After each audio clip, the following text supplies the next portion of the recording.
സംസ്കാര ചടങ്ങുകൾ പുരോഗമിക്കുകയാണ്. പി ബസന്ത് കൂടിയുണ്ട്. ബസന്ത്, സംസ്കാര ചടങ്ങിൻ്റെ വിശദാംശങ്ങൾ.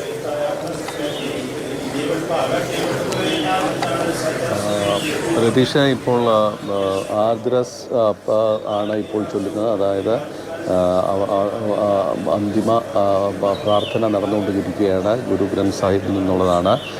സംസ്കാരം തന്നെയാണ് സിഖുകാരും നടത്തുന്നത്. അതായത് മൂത്ത മകനോ അല്ലെങ്കിൽ ഏറ്റവും അടുത്ത ബന്ധുവോ ആയിരിക്കും ചിതയ്ക്ക് തിരി കൊളുത്തുന്നത്. ഇത് പിന്നീട് ഈ ചിതാഭസ്മം പിന്നീട് നദിയിലോ മറ്റോ ഒഴുക്കിക്കളയുന്ന ആ ഒരു ചടങ്ങ് തന്നെയാണ് സിഖുകാർക്കും ഉള്ളത്.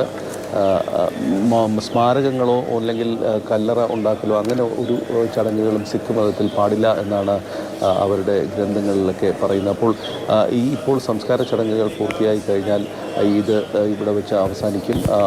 സാധാരണയായി അരമണിക്കൂർ മുതൽ 1 മണിക്കൂർ വരെയാണ് നീളുന്നത്. മൻമോഹൻ സിംഗിന് അദ്ദേഹത്തിന് 3 പെൺമക്കളാണുള്ളത്. അതുകൊണ്ട് കുടുംബത്തിലെ ചിലപ്പോൾ ഏറ്റവും അടുത്ത ബന്ധുവായിരിക്കാം, അല്ലെങ്കിൽ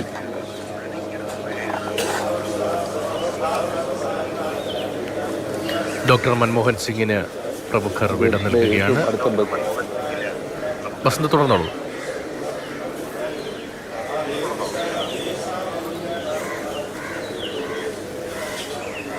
ഡോക്ടർ മൻമോഹൻ സിംഗിനുള്ള അവസാന യാത്രയപ്പ് ഇപ്പോൾ നൽകുകയാണ്. അദ്ദേഹത്തിൻ്റെ ഭൗതിക ശരീരം ഇപ്പോൾ സംസ്കാരത്തിനായിട്ട് ഇപ്പോൾ എടുത്തിട്ടുണ്ട്. അദ്ദേഹത്തിൻ്റെ അടുത്ത ബന്ധുക്കളും രാഹുൽ ഗാന്ധിയും മാത്രമാണ് ഇപ്പോൾ അവിടെ ചിതയ്ക്ക് അരികിലുള്ളത്.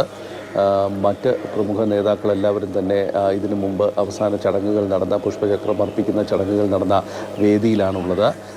രാഷ്ട്രപതി ദ്രൗപദി മുർമു മുതൽ എല്ലാവരും അവിടെ സന്നിഹിതരാണ്. കോൺഗ്രസ് അധ്യക്ഷൻ മല്ലികാർജ്ജുന ഖാർഗെ, സോണിയാഗാന്ധി, പ്രിയങ്ക ഗാന്ധി, അതോടൊപ്പം തന്നെ പ്രധാനമന്ത്രി നരേന്ദ്രമോദി അടക്കമുള്ള മുതിർന്ന കേന്ദ്രമന്ത്രിമാർ എല്ലാവരും ഇപ്പോഴും അവിടെ തുടരുന്നു എന്നുള്ളതാണ്. ചടങ്ങുകൾ അല്പസമയത്തിനകം പൂർത്തിയാകും. സിഖ് മത ആചാരപ്രകാരമുള്ള പ്രാർത്ഥനകൾ ഇപ്പോൾ നടക്കുന്നു. അതിനുശേഷമായിരിക്കും ചിത ഒരുക്കുന്നത് അല്ലെങ്കിൽ ചിത കത്തിക്കുന്ന ചടങ്ങുകളിലേക്ക് കടക്കുന്നത്. സൈനിക ബഹുമതികളോടെയാണ് ഇപ്പോൾ മൻമോഹൻ സിംഗിന് രാജ്യം വിട ചൊല്ലുന്നത്.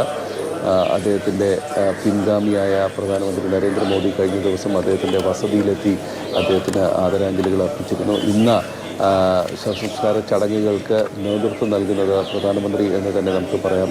രാജ്യത്തിൻ്റെ എല്ലാവരും തന്നെ അവിടെ ഉണ്ട്. രാഷ്ട്രപതിയുണ്ട്, ഉപരാഷ്ട്രപതിയുണ്ട്, പ്രധാനമന്ത്രിയും മുതിർന്ന മന്ത്രിമാരും കോൺഗ്രസിൻ്റെ പ്രമുഖ എല്ലാ നേതാക്കളുമുണ്ട്, എല്ലാ എംപിമാരുമുണ്ട്, അവരുടെ സംസ്ഥാന മുഖ്യമന്ത്രിമാരുണ്ട്. ഡൽഹി മുഖ്യമന്ത്രി അതീഷിയും ഇപ്പോൾ നിഗംബോധ് ഘാട്ടിൽ സന്നിഹിതയാണ്. അല്പസമയത്തിനകം ചടങ്ങുകൾ പൂർത്തിയാവും. അദ്ദേഹത്തിൻ്റെ ഒരു സ്മാരകം ഒരുക്കുന്നതുമായി ബന്ധപ്പെട്ടൊരു ചെറിയ വിവാദം കഴിഞ്ഞ ദിവസം ഉണ്ടായിരുന്നു. കോൺഗ്രസ് യമുനാ തീരത്ത് തന്നെ മൻമോഹൻ സിംഗിന് ചിതയൊരുക്കണം, അദ്ദേഹത്തിൻ്റെ സ്മാരകം അതായിരിക്കണം എന്നുള്ളൊരു നിലപാടാണ് എടുത്തത്. പക്ഷേ മുൻ ഉത്തരവുകൾ ചൂണ്ടിക്കാട്ടി സർക്കാർ അക്കാര്യത്തിലൊരു തീരുമാനമെടുത്തില്ല. പകരം നിഗംബോധ് ഘാട്ടിൽ സംസ്കാരം നടത്താം, അതിനുശേഷം സ്മാരകം ഒരുക്കുന്ന കാര്യത്തിൽ വിശദമായ ചർച്ചകൾ നടത്താൻ ട്രസ്റ്റ് രൂപീകരിക്കേണ്ടതുണ്ട് തുടങ്ങിയ വാദങ്ങളൊക്കെ തന്നെയാണ് സർക്കാർ എടുത്ത് കാട്ടിയത്. ഇതിന് അടിസ്ഥാനമായി അവർ കാണിച്ചതും 2013 മൻമോഹൻ സിംഗിൻ്റെ സർക്കാർ തന്നെ, UPA സർക്കാർ തന്നെ പുറത്തിറക്കിയ ഒരു ഉത്തരവാണ്.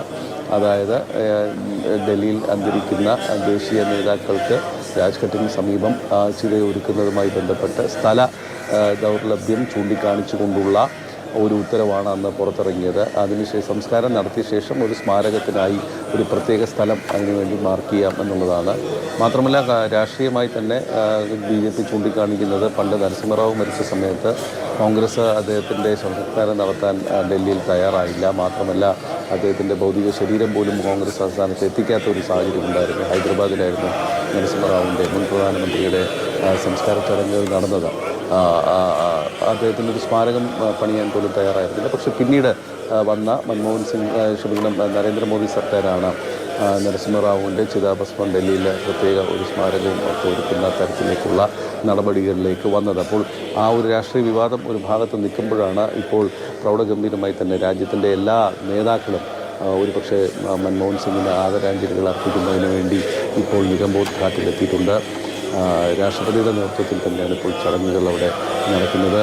രാഷ്ട്രപതി സൈന്യത്തിൻ്റെ പരമോന്നത നേതാവ് അല്ലെങ്കിൽ എന്ന നിലയ്ക്ക് രാഷ്ട്രപതി തന്നെ അവിടെ എത്തുന്നു. സൈനിക ബഹുമതികളോടെയാണ് ഇപ്പോൾ അവിടെ സംസ്കാര നടപടികൾ പുരോഗമിക്കുന്നത്. ഇപ്പോൾ ചിതയിലേക്ക് അവസാന നടപടികളിലേക്ക് എത്തുന്നു. ബന്ധുക്കൾ അവസാനമായി ഭൗതിക ശരീരത്തിന് ആദരാഞ്ജലികൾ അർപ്പിക്കുന്നു. ഇപ്പോൾ മൃതദേഹത്തിൽ മൂടിയിരുന്ന സിഖ് മതാചാരപ്രകാരമുള്ള കടും മഞ്ഞ നിറമുള്ള ഇപ്പോൾ മാറ്റിയിരിക്കുകയാണ്. അവസാന നടപടികളിലേക്ക് ഇപ്പോൾ ചടങ്ങുകൾ കടക്കുന്നു. അദ്ദേഹത്തിൻ്റെ അടുത്ത ബന്ധുക്കളാണ് ഇപ്പോൾ ഭൗതിക ശരീരത്തിനടുത്തുള്ളത്. പ്രാർത്ഥന ഇപ്പോൾ അവസാനിക്കുന്നു. അതായത് സിഖ് മതാചാര പ്രകാരമുള്ള പ്രാർത്ഥനകൾ ആർദ്രസ ഇപ്പോൾ അവസാനിച്ചിരിക്കുന്നു. നടപടികളിലേക്ക് കടക്കുകയാണ്. മൃതദേഹത്തെ പൊഴിയുന്ന കയറുകൾ ഇപ്പോൾ അഴിച്ചു മാറ്റുന്ന ഒരു അവസാന ഘട്ടത്തിലേക്കായി ഇപ്പോൾ ചടങ്ങുകൾ പുരോഗമിക്കുകയാണ്.